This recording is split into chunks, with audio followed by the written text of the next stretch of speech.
અમારા golden bridge પાસે નદી કિનારે જે ફરવા લોકો આવે છે તેમાં ગેરકાયદેસરની પ્રવૃત્તિઓ થતી હોય છે અને અવારનવાર અહીંયા આવા જે લવડિયા બધા આવતા હોય છે જે જાહેર જગ્યા પર ખુલ્લામાં ગમે રંગરંગિયા મનાવતા હોય છે, જેના કારણે બહુ મોટું દૂષણ ઉભો થયેલો છે. ભરૂચ જિલ્લાના અંકલેશ્વરમાં નર્મદા નદી કિનારે વધતી ટ્રાફિક અવ્યવસ્થા અને જાહેર સ્થળોએ બીભત્સ ચીનચાળાની ફરિયાદોને પગલે બી ડિવિઝન પોલીસે વિશેષ ડ્રાઇવ હાથ ધરી કડક કાર્યવાહી કરી છે. પોલીસે નિયમભંગ કરનાર વાહન ચાલકો તેમજ જાહેર શાંતિ ભંગ કરનાર તત્વો સામે કાયદેસરની કાર્યવાહી કરતા સ્પષ્ટ સંદેશ આપ્યો છે કે આવા તત્વોને કોઈપણ સંજોગોમાં બક્ષવામાં નહીં આવે.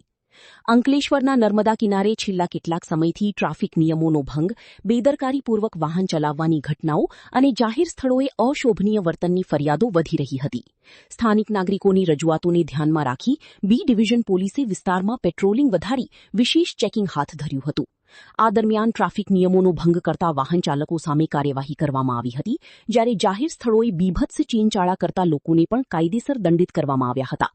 પોલીસે નાગરિકોને કોઈપણ ગેરકાયદેસર પ્રવૃત્તિ અંગે તાત્કાલિક જાણ કરવાની અપીલ કરી છે અને ભવિષ્યમાં પણ આવી કાર્યવાહી સતત ચાલુ રહેશે તેમ જણાવ્યું છે.